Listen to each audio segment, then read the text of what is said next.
My name is Toyia, and I was unsuspectedly provoked by reading the book Shut the Hell Up.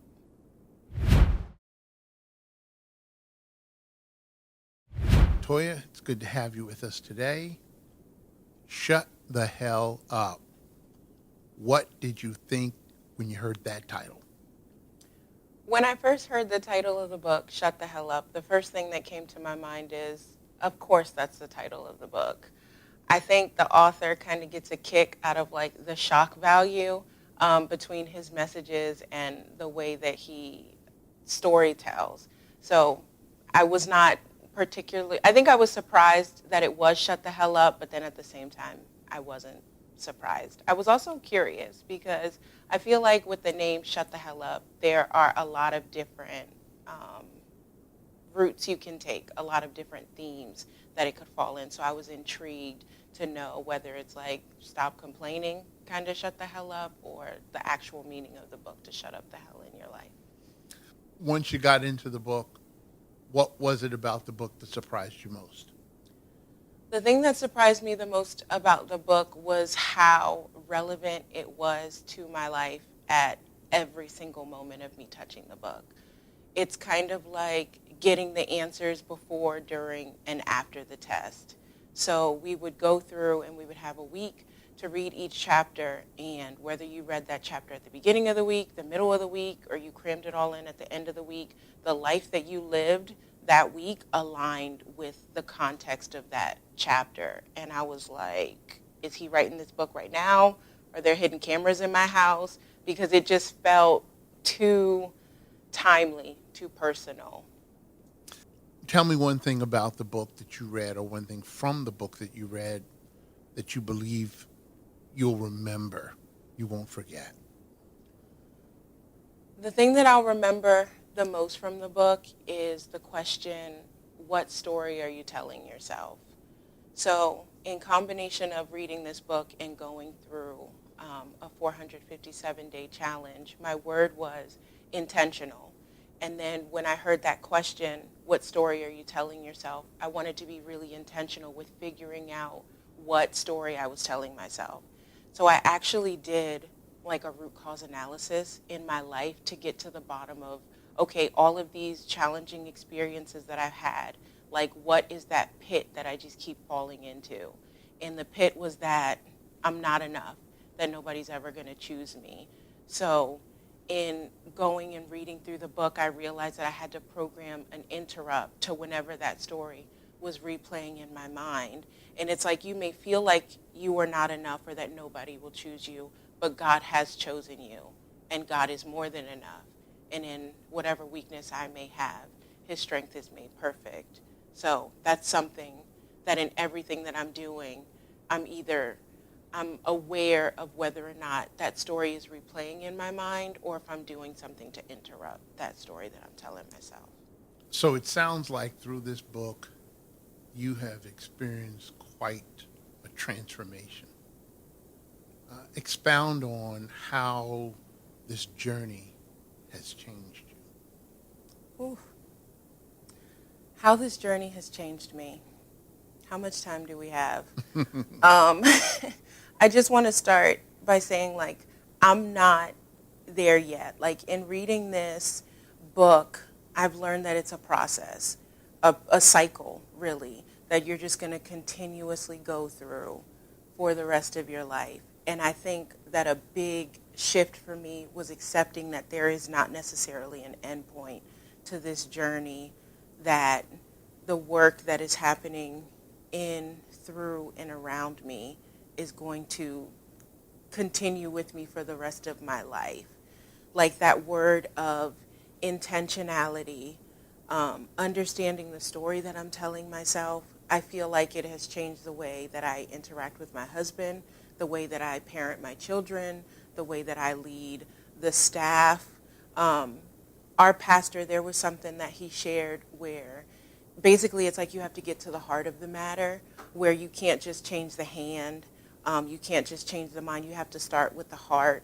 And once the heart changes, then your mind, the way that you think about things will change, and then that in turn will impact your hands. And I have carried that into so many, it's so transferable.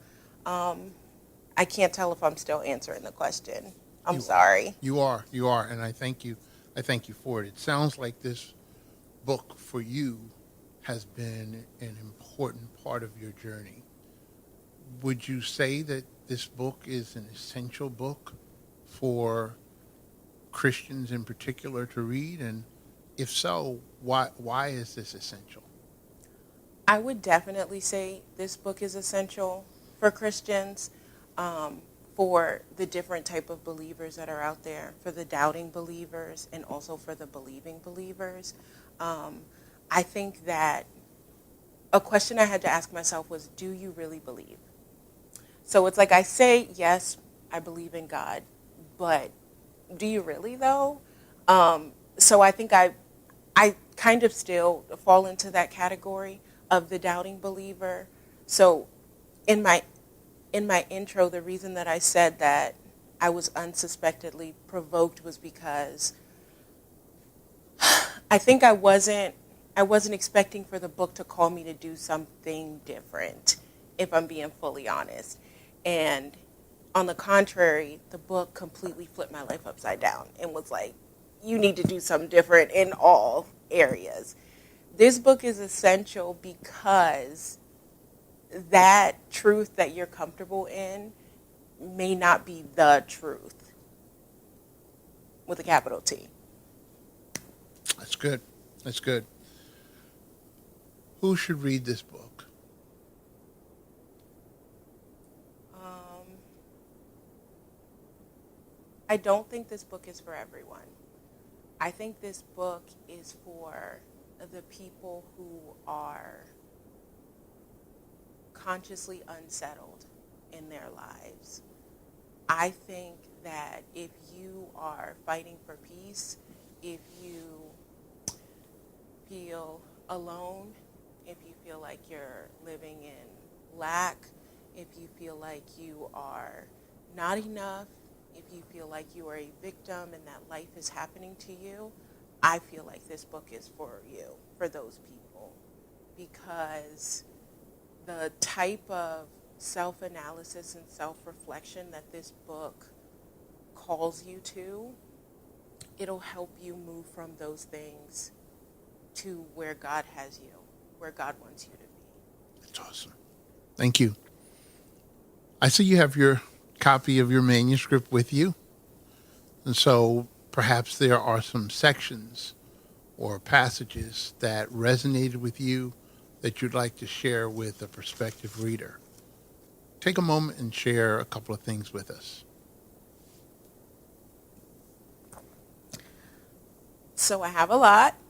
I feel like all of chapter 8, Draw the Line, it's an exceptionally written chapter, and it's also life-changing, like making that high-level decision and then everything else in your life filters through that high-level decision of ultimately choosing life. Um, Also, internal voices, understanding that we do hear voices, um, that the weightiest voice is your voice in the sense of the story that you're telling yourself.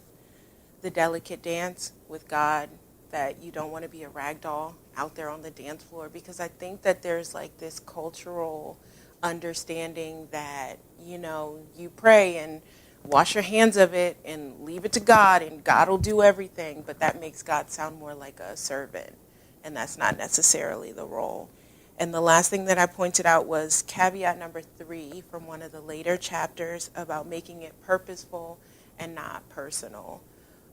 I think that, like, as a person who lives life through emotions, like I filter life through emotions, this chapter was really good to understand that, like, everything that I do should be aligned with a purpose and not kickstarted because of an emotion that I'm feeling. If you are contemplating on the fence about ordering this book, I think that you should stop and ask yourself, do you want to live in lack or do you want to live in more than enough?